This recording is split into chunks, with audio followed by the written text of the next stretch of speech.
은혜 받으실 하나님의 말씀은 마태복음 14장 13절에서 21절 말씀입니다. 신약성경 23페이지 마태복음 14장 13절에서 21절 말씀을 다같이 봉독하시겠습니다. 예수께서 들으시고 배를 타고 떠나사 따로 빈들에 가시니 무리가 듣고 여러 고을로부터 걸어서 따라간지라. 예수께서 나오사 큰 무리를 보시고 불쌍히 여기사 그 중에 있는 병자를 고쳐 주시니라.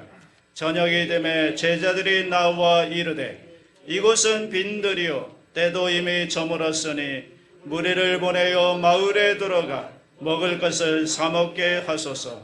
예수께서 이르시되 갈 것 없다. 너희가 먹을 것을 주라. 제자들이 이르되 여기 우리에게 있는 것은 떡 5개와 물고기 2마리 뿐이니이다.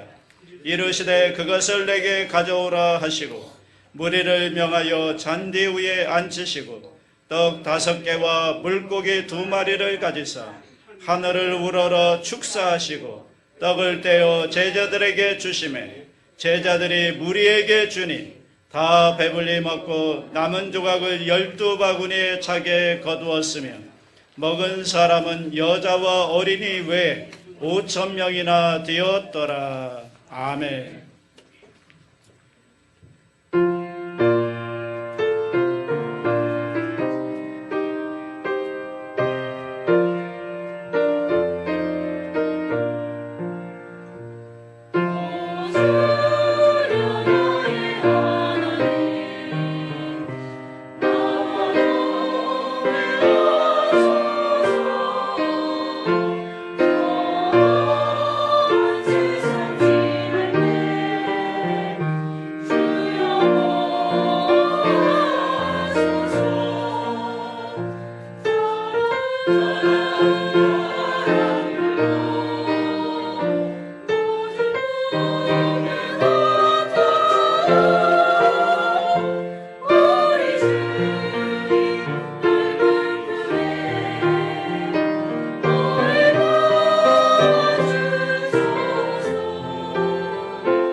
귀한 찬양을 감사드립니다. 오늘 추수감사전에 옆 사람하고 이렇게 한번 인사하겠습니다. 감사합니다. 사랑하고 축복합니다. 하나님의 복을 많이 받으세요. 우리 날 구원하신 주 제목을 한번 따라해 주시기 바랍니다. 감사의 기적. 조금 오래전에 나온 책이긴 한데요, 멀린 캐로도스라는 분이 책을 썼습니다. 그 책의 제목이 Prison to Praise라는 책인데요, 감옥에서 찬양으로 라는 책입니다. 우리말 번역에서는 감옥생활에서 찬송생활로 이렇게 번역되었습니다. 그 책을 보면 한 청년의 이야기가 나옵니다. 그 청년의 아버지가 알코올 중독자였습니다. 모든 중독이 다 그렇지만 특별히 이 알코올 중독도 거기에 한번 중독되면 심각해서 쉽게 회복되기가 어렵죠. 그래서 그 청년과 그의 어머니가 그 아버지의 변화를 위해서 열심히 기도를 했습니다. 그리고 많은 조언도 하고 열심히 기도를 했는데 그럼에도 불구하고 경과가 보이지 않는 거예요. 변화의 모습이 보이질 않습니다. 실망해서 그냥 이대로 끝나는가 보다 생각을 했습니다. 실망해 있는 그에게 어느 날 갑자기 그런 생각이 들더래요. 그냥 한번 감사해 보자. 아버지의 있는 모습 그대로 그냥 한번 감사해 보자. 어떤 변화를 추구해 보지 말고 감사해 보자. 그랬더니 정말 감사한 모습들이 보이기 시작하더래요. 가만히 보니까 아버지가 술은 많이 마시는데 뒤끝이 깨끗해요. 그래서 감사를 했어요. 술주정이 심하지 않으니까 하나님 그것만이라도 감사합니다. 아버지를 보니까 감사하다는 말이 나오더래요. 그리고 술을 마시면 다른 사람들은 밖에 나가서 쓰러지는데 그래도 우리 아버지는 술을 마시면 주로 집에서 쓰러지니까 얼마나 감사한가. 그래서 이 청년이 정말 보이는 대로 그대로 감사하기 시작했다는 거예요. 그러면서 아버지를 향한 태도가 달라지기 시작합니다. 감사합니다. 감사합니다. 그러니까 이 아버지가 충격을 받은 거예요. 이 모습이 감사하다고? 그러면서 자기의 모습을 보게 되더라는 겁니다. 그 어느 날 아버지가 아들에게 그러더래요. 야, 요즘 텔레비전 보니까 마약 중독자도 변화될 수 있다는데 알코올 중독도 변화될 수 있을까? 예수 믿겠다는 거죠. 변화하겠다는 의지가 생겨난 겁니다. 그 이후로 그 아버지 어떻게 됐을까요? 예수 믿고 알코올 중독으로부터 자유하게 되었다라는 겁니다. 여러분, 이 기적이 어디로부터 일어났을까요? 그러면 이 청년의 감사로부터 이 기적이, 이 변화가 일어나게 된 것입니다. 여러분, 감사가 변화를 만들어내는 것입니다. 바울과 실라를 보세요. 바울이 복음을 전하다가 감옥에 갇혔습니다. 감옥에 갇혔는데 그곳에서 어떻게 했나요? 그들이 하나님 앞에 감사하고 기도하고 찬양을 했습니다. 사도행전 16장 25절에 나오죠. 한밤중에 바울과 실라가 기도하고 하나님을 찬송하며 죄수들이 듣더라. 바울과 실라가 언제 감사했나요? 언제 찬송했나요? 감옥에서 풀려나서 감사한 게 아닙니다. 하나님이 구해주시니까 감사한 게 아닙니다. 있는 그 자리에서 감사하고 기도하고 찬양했더니 그 결과로 감옥에서 풀려나는 은혜가 있더라는 것입니다. 시편 37편 4절에 보면 또 야훼를 기뻐하라. 그가 네 마음의 소원을 네게 이루어 주시리라. 여러분 잘 보세요. 뭐가 먼저죠? 하나님을 기뻐하고 감사하는 게 먼저입니다. 야훼를 기뻐하고 감사하는 겁니다. 그러면 나중에 어떻게 해요? 내 마음의 소원을 이루어 주시겠다는 것입니다. 그러니까 변화라고 하는 것은 내가 발버둥 친다고 해서 되는 게 아니에요. 하나님의 은혜가 임해야 변화가 일어나는 것입니다. 오늘 우리가 우리에게 주어진 현실을 받아들이고 그 앞에서 감사의 조건을 찾으며 그 감사를 가지고 하나님 앞에 감사하며 나아갈 때 여러분 거기에 변화의 동력이 나오게 되고 거기에서 기적이 일어나게 되는 것입니다. 오늘 본문을 보시면 이 감사의 기적이 나오고 있습니다. 너무나 유명한 사건이죠. 마태, 마가, 누가, 요한 사복음서에 공이 다 기록되어 있는 말씀이에요. 어느 날 침례 요한의 제자들로부터 감옥에 있는 침례 요한이 죽었다는 소식을 예수님이 듣게 됩니다. 예수님이 그 소식을 듣고 충격을 받으셨는지 조용히 계시기 위해서 배를 타고 갈릴리 호수를 떠나서 한적한 곳, 빈들, 외딴 곳으로 가십니다. 그런데 어떻게 알았는지 수많은 사람들이 특별히 병자들이 예수님 있는 곳으로 몰려옵니다. 그런데 예수님은 그럼에도 불구하고 당신을 찾아서 나오는 그 갈구하는 사람들을 불쌍히 여기시고 그들의 병을 고쳐주시고 문제를 해결해 주십니다. 그런 내용이 본문에 나오고 있죠. 이제 저녁이 되었습니다. 저녁이 되었는데도 사람들이 갈 생각을 안 하는 거예요. 여러분, 저녁이 되면 어떻게 해야 되죠? 저녁을 먹어야죠. 배고프잖아요. 그러니까 제자들도 걱정이 됐는지 예수님께 와서 예수님, 어떻게 하면 좋습니까? 저녁이 되었는데 저 수많은 사람들을 먹여야 되겠는데 날도 저물었고 사람들을 돌려보내서 저녁을 사 먹게 하는 게 어떻겠습니까? 이렇게 이야기를 했죠. 그랬더니 이렇게 질문하는 제자들에게 예수님께서 뭐라고 말씀하시죠? 16절에 보면 예수께서 이르시되 갈 것 없다. 너희가 먹을 것을 주라. 그러니까 제자들이 찾아봤겠죠. 뭐 먹을 것이 없을까? 찾아봤는데 가지고 있는 것이 뭐밖에 없어요? 물고기 2마리와 보리떡 5개, 오병이어밖에 없는 거예요.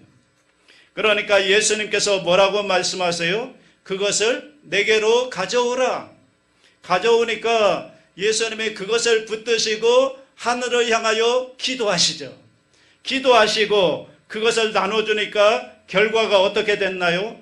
20절, 21절 다 같이 합니다.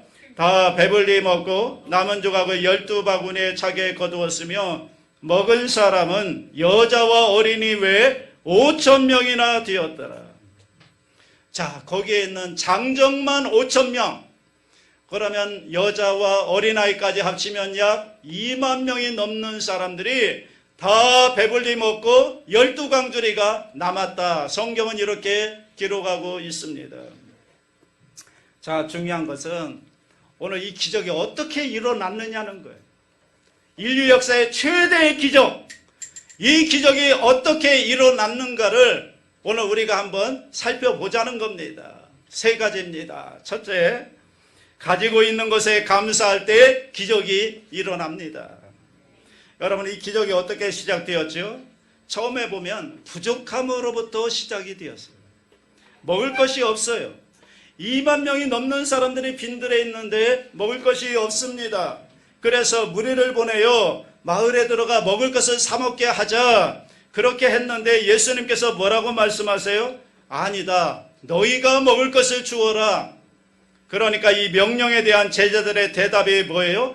그게 오병이어였어요. 오병이어. 17절이죠. 다 같이 합니다. 제자들이 이르되 여기 우리에게 있는 것은 떡 5개와 물고기 2마리 뿐입니다. 이 오병이어는 뭐냐면요, 자기들이 가지고 있던 거예요. 없는 게 아니에요. 어느 날 갑자기 하늘로부터 뚝 떨어진 게 아니에요. 자기들이 가지고 있던 게 뭐냐면 오병이어였어요. 그런데 예수님께서 그들이 가지고 있는 그것을 가지고 하늘을 향하여 축사하신 후에 그것을 나누어 주었더니 어떻게 됐다고요? 엄청난 기적이 일어나게 된 겁니다. 예수님께서 오병이어를 가지고 하늘을 우러러 축사하십니다. 19절을 다 같이 합니다. 무리를 명하여 잔디 위에 앉히시고 떡 5개와 물고기 2마리를 가지사 하늘을 우러러 축사하시고 떡을 떼어 제자들에게 주시매 제자들이 무리에게 주니.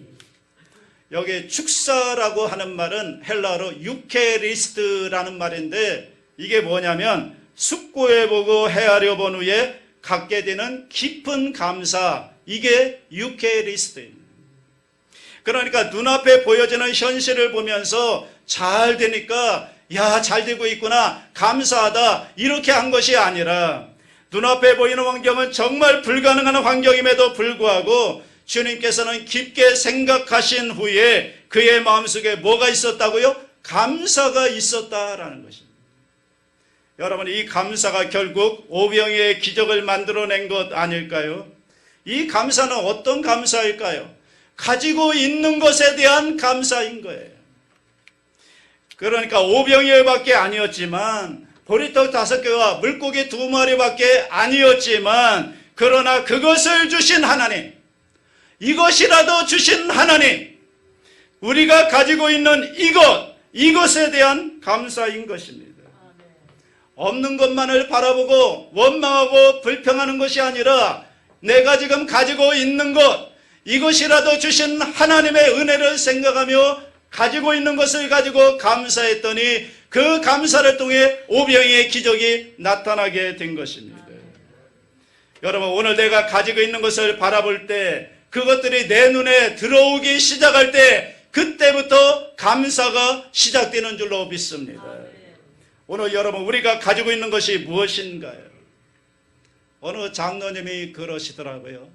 우리 교회는 개척교회지만 없는 거 없이 다 있다고. 다 있어요, 진짜. 개척교회인데 여러분, 강대상도 있죠, 냉장고도 있죠, 텔레비전도 있죠, 에어컨도 있죠, 의자도 있죠, 방송시설도 잘 돼서 유튜브도 나가죠, 극동방송에도 설교가 나가죠. 정말 우리 교회 생각해보면 개척교회인데 개척교회에서 이런 것들을 다 할 수가 있는가 생각해보면 정말 엄청난 일들을 하고 있는 겁니다. 우리 교회 가지고 있는 것 맞습니다. 있는 것을 바라보고 여러분들이 감사하기 시작하면 여기로부터 기적이 일어나게 될 줄로 믿습니다. 없는 것을 보고 원망하고 불평하는 것이 아니라 지금 가지고 있는 것, 이것을 주신 하나님, 이것이라도 주신 하나님, 그 은혜를 생각하며 감사하며 나갈 때 그 감사를 통해 기적이 일어나게 되는 것입니다. 유대인의 우화를 보면요, 어느 날 장미꽃이 하나님께 이렇게 원망했다고 합니다. 하나님, 왜 저에게는 이렇게 가시를 주셔서 사람들이 저를 싫어하게 합니까? 왜 이렇게 저를 힘들게 하십니까? 그랬더니 하나님이 뭐라고 하신 줄 아세요? 야, 내가 너에게 가시를 준 적 없다. 너는 원래 가시나무였는데 내가 너에게 장미를 준 것이다. 이렇게 말씀하셨다고 그래요. 똑같은 인생을 살면서요, 어떤 사람은 가시 때문에 원망해요. 가시 때문에 불평해요. 그런데 똑같은 인생을 살면서 어떤 사람은 장미를 보면서 감사한다는 말이죠. 가만히 보세요. 하나님은 오늘 우리 모두에게 다 장미를 주셨어요.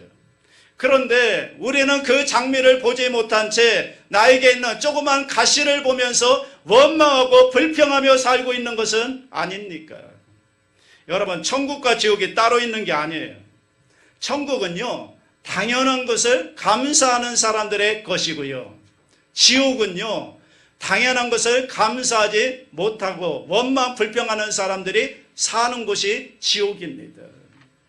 여러분, 정말 감사할 게 없다고요?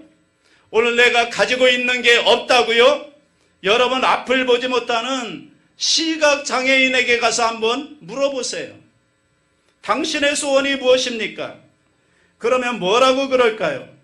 내가 한 번만 볼 수 있다면, 내가 앞을 볼 수만 있다면 나는 더 이상 바랄 게 없겠습니다. 그러지 않을까요?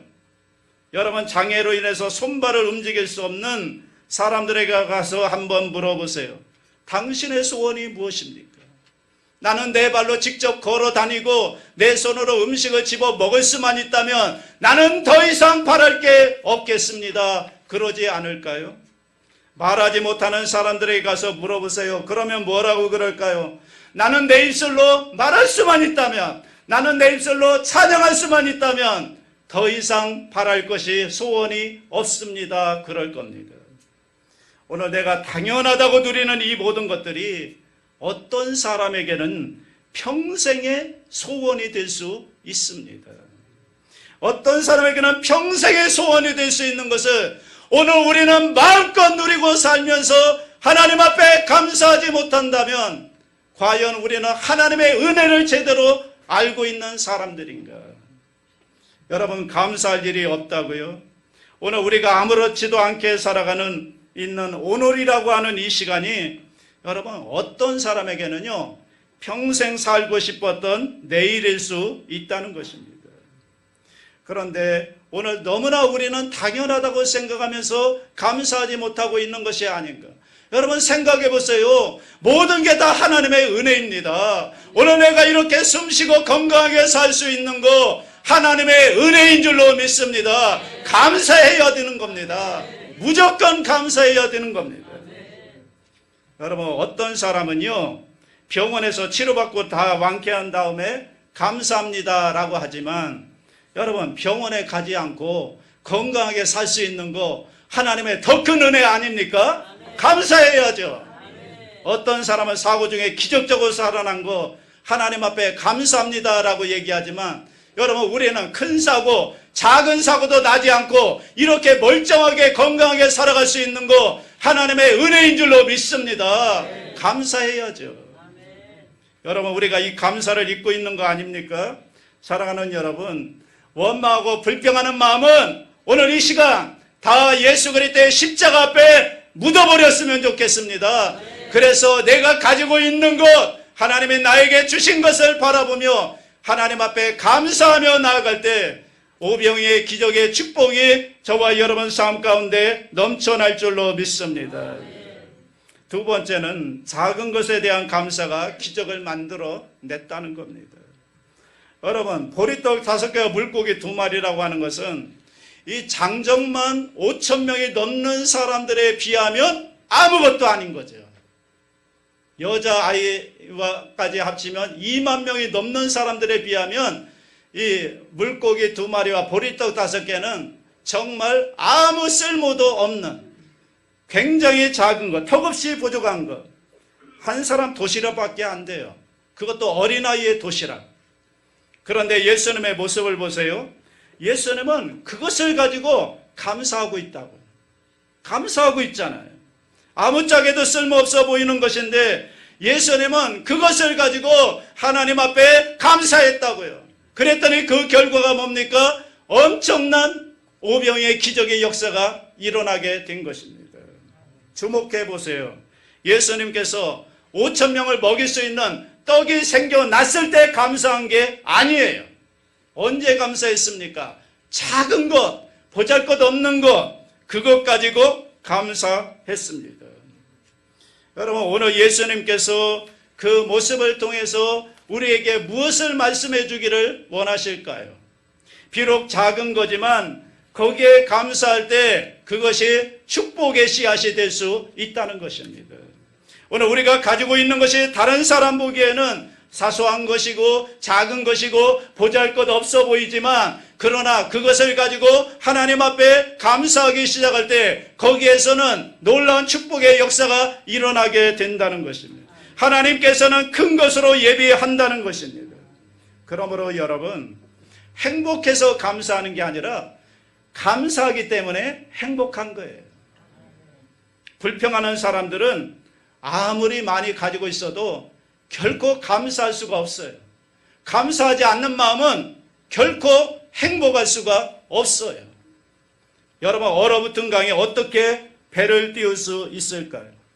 마음이 얼어붙어 가지고 감사가 메말라 버린 사람에게 어떻게 축복의 배를 띄울 수가 있겠냐고요. 오늘 우리의 마음이 어떤지.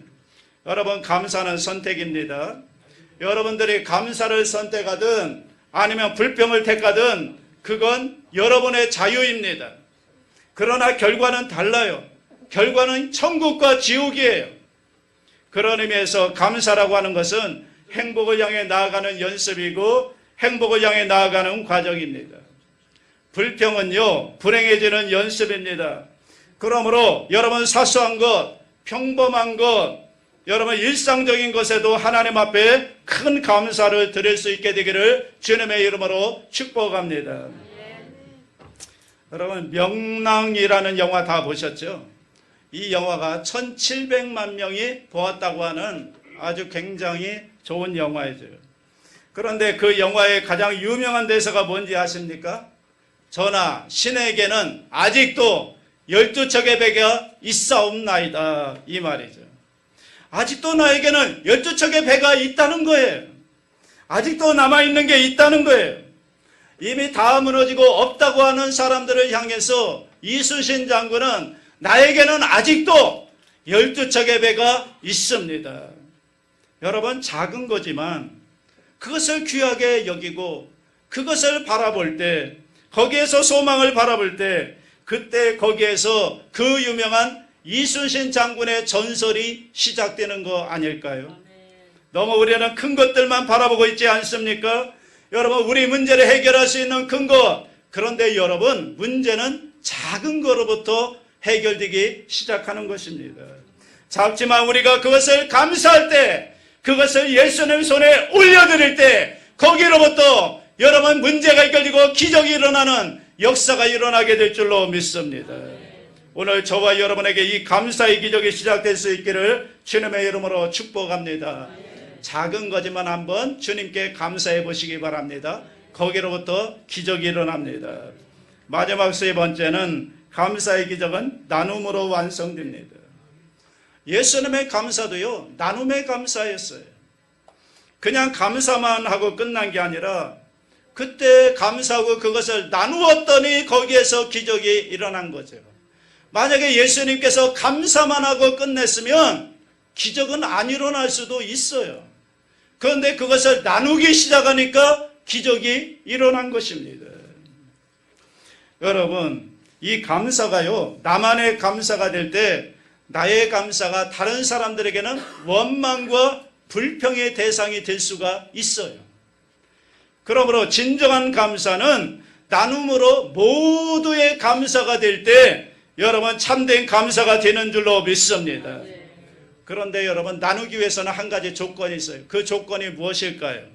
주는 자와 받는 자가 있어야 돼요. 가진 자와 못 가진 자가 있어야 돼요. 좀 더 우리말로 바꿔 이야기하면 가진 자와 못 가진 자, 주는 자와 받는 자. 여러분, 무언가를 가진 사람이 못 가진 사람에게 주는 것, 이게 나눔이잖아요. 그 나눔을 통해서 이 세상이 풍요로워진다는 것입니다. 장정만 5,000명이 되는 사람들이 나눔을 통해서 먹었습니다. 여러분, 이것이 하나님의 창조의 원리인 줄로 믿습니다. 이 나눔을 다른 말로 흐름이라고 얘기할 수 있죠. 흘러야 돼요. 여러분, 흐름이 있는 곳에 생명의 역사가 있고, 흐름이 있는 곳에 세상이 풍요로워지는 은혜가 있게 되는 것입니다. 흐르지 않고 정체되어 있으면, 고여 있으면 여러분 썩어버리고 마는 것이죠. 물도 보세요. 물이 흘러야 됩니다. 물이 흘러야, 그래야 물이 흐르는 곳에 생명의 역사가 일어나는 것입니다. 공기도 마찬가지 아닐까요? 공기도 흘러야 됩니다. 공기의 흐름을 바람이라고 하죠. 이 바람이 없으면 공기도 역시 썩어버리고 마는 것입니다. 그런데 이 흐름에는 원칙이 있는데 그것은 높은 곳에서 낮은 곳으로, 강한 곳에서 약한 곳으로 흐르는 게 흐름의 원칙이죠. 이것이 하나님께서 정하신 흐름입니다. 이 흐름이 있어야 되는 거죠. 하나님의 나라는요, 높은 곳에서 낮은 곳으로 흐르는 것입니다. 로마서 15장 1절에 보면 믿음이 강한 우리는 마땅히 믿음이 약한 자의 약점을 담당하고 라고 말씀하고 있습니다. 강한 자가 약한 자를 담당하는 나라, 그래서 그 나눔을 실천함으로 그들에게 베풀고 나눔의 흐름이 있는 나라가, 그 나라가 바로 하나님 나라라는 것이에요. 여러분, 하나님께서 계획하신 하나님의 나라는요, 가난한 사람도 없고 부자도 없고 똑같이 살아가는 평등한 세상이 아닙니다. 하나님이 만드신 세상을 보세요. 가난한 자가 있고 부자가 있고, 높은 데 있는 사람이 있고 낮은 데 있는 사람이 있고, 강한 자가 있고 약한 자가 있어요. 어떻게 보면 좀 불공평해 보입니다. 그런데 하나님께서는 높은 데 있는 사람이 낮은 데 있는 사람을 섬기라는 거예요. 강한 사람이 약한 사람을 섬기라는 거예요. 가진 자가 못 가진 자에게 나누고 베풀고 섬기라는 거예요. 그렇다면 건강한 사람이 약한 사람을 섬기고, 높은 데 있는 사람이 낮은 데 있는 사람을 섬기고, 강한 사람이 약한 사람을 섬기는 것, 이것이 여러분 하나님 나라의 건강한 생명의 흐름이고요, 이 생명의 흐름이 있는 곳에 행복해지고 세상에 풍요로워지는 역사가 임하게 되는 것입니다. 그것이 오늘 주님께서 제자들에게 너희가 먹을 것을 주라 말씀하신 그 말씀의 의미가 이거 아닐까요? 결국 감사는요, 나눔으로 이어집니다. 여러분, 5,000명분을요 혼자서 깔고 먹고 사는 사람이 행복한 사람이 아니에요. 작은 거지만, 내가 가진 게 별거 아니지만 5천 명의 아픔을 생각하며 그것을 나누며 함께 나누며 살기를 원하는 사람이 진정한 성공한 사람이고 행복한 사람인 것입니다. 그 사람을 하나님이 기뻐하고요, 그런 사람을 통해서 하나님께서 오병이의 기적을 만들어 내시는 것입니다. 그러므로 여러분, 우리 인생 성공의 목적을 나눔에 둘 수 있기를 바랍니다. 여러분이 왜 사업을 해서 성공하기를 원하십니까? 그러면 하나님의 뜻에 따라 나눔을 실천하기 위해서 그런 것입니다라고 말할 수 있게 되기를 바랍니다. 왜 내가 돈을 많이 벌기를 원하는가? 그러면 하나님의 뜻에 따라 나눔을 하기 위해서입니다라고 고백할 수 있게 되기를 바랍니다. 그러면 하나님께서 오병이어의 기적으로 축복해 주실 줄로 믿습니다. 이회수라는 소설가가 그런 이야기를 했습니다. 나쁜 놈이 어떤 사람인가 하면 나뿐인 놈이다. 이해가 가십니까? 나쁜 놈이 누구냐? 나뿐인 놈이다가 나쁜 놈이라는 거예요. 그분의 책에 보면 그런 이야기가 나옵니다. 손자가 할아버지한테 나쁜 놈이 생기지 않게 하는 방법을 알고 계세요? 라고 물어보니까 할아버지가 이렇게 얘기합니다. 알고 있지? 그러면 어떻게 하면 되는데요? 그러니까 사람들은 모두가 나쁜 놈이 되지 않으려고 노력하면 절로 나쁜 놈은 생기지 않게 되지. 그래서 나쁜 놈은 나뿐인 놈이다. 여러분, 나를 넘어서지 않으면, 나만 생각하면, 그러면 우리도 나쁜 놈이 될 수 있다고요. 여러분, 나를 넘어서서 어려운 이웃을 관심을 가지고 내가 가진 것을 가지고 하나님이 주신 축복을 가지고 나눔을 실천하며 살아갈 때 여러분, 그것이 이 세상을 풍요롭게 만들고 우리 모두 다 행복한 삶으로 만들어 가실 줄로 믿습니다. 요즘 코로나 때문에 얼마나 어렵습니까? 어려운 이웃에게 좀 관심을 가지고 눈을 돌리고 그들에게 내가 가진 것 작은 거지만 그것을 예수의 이름으로 나누기 실천할 때 거기에서부터 오병이의 기적이 일어나게 될 줄로 믿습니다. 누가복음 6장 38절 다 같이 고백합니다. 주라, 그리하면 너희에게 줄 것이니 곧 후이되어 누르고 흔들어 넘치도록 하여 너희에게 안겨주리라. 너희가 헤아리는 그 헤아림으로 너희도 헤아림을 도로 받을 것이니라. 사람들에게 주면 우리가 베푼 것을 하나님이 보시고 어떻게 하신다고요? 우리가 정말 필요할 때 그때 하나님께서 흔들어 넘치도록 우리에게 안겨주시겠다고 약속하고 있습니다. 여러분, 주는 기쁨, 받는 기쁨도 기쁨이 있지만 여러분, 나누어 줄 때 주는 기쁨이 얼마나 큰지 아시죠? 이것은 해본 사람만 알아요. 우리 예수 믿는 사람들이라면, 저와 여러분이 진짜 예수 믿는 사람이라면 여러분, 이 주는 기쁨, 나누어주는 기쁨을 맛보며 살아야 되지 않을까요? 일평생 예수 믿고 살면서 주는 기쁨, 나누어주는 기쁨을 경험하지 못했다면 우리는 제대로 예수 믿고 하나님 말씀대로 사는 사람들인가? 여러분, 이웃들을 보면서 나누어주는 기쁨으로 살아가는 사람들이 될 수 있기를 바랍니다. 그러면 하나님께서 분명히 성경의 약속대로 우리를 반드시 축복해 주실 것이고 그것뿐만이 아니라 우리 자자손손에게 은혜와 복을 넘치게 부어주실 줄로 믿습니다. 이러한 복을 받는 저와 여러분 될 수 있기를 주님의 이름으로 축원합니다. 사랑과 은혜가 풍성하신 하나님 아버지, 오늘 말씀을 통하여 감사의 눈을 뜨게 하시니 감사합니다. 가진 것에 감사하게 하시고 작은 것에 주님께 감사하게 하시며 그것을 나눔으로 이 땅에 하나님의 기적을 이루어가는 저희들이 다 되게 하여 주시옵소서. 저희의 남은 인생 하나님의 주신 복을 가지고 나눔을 실천함으로 풍성한 감사 열매를 맺게 하여 주시옵소서. 감사드리며 예수님의 이름으로 기도하옵나이다. 아멘.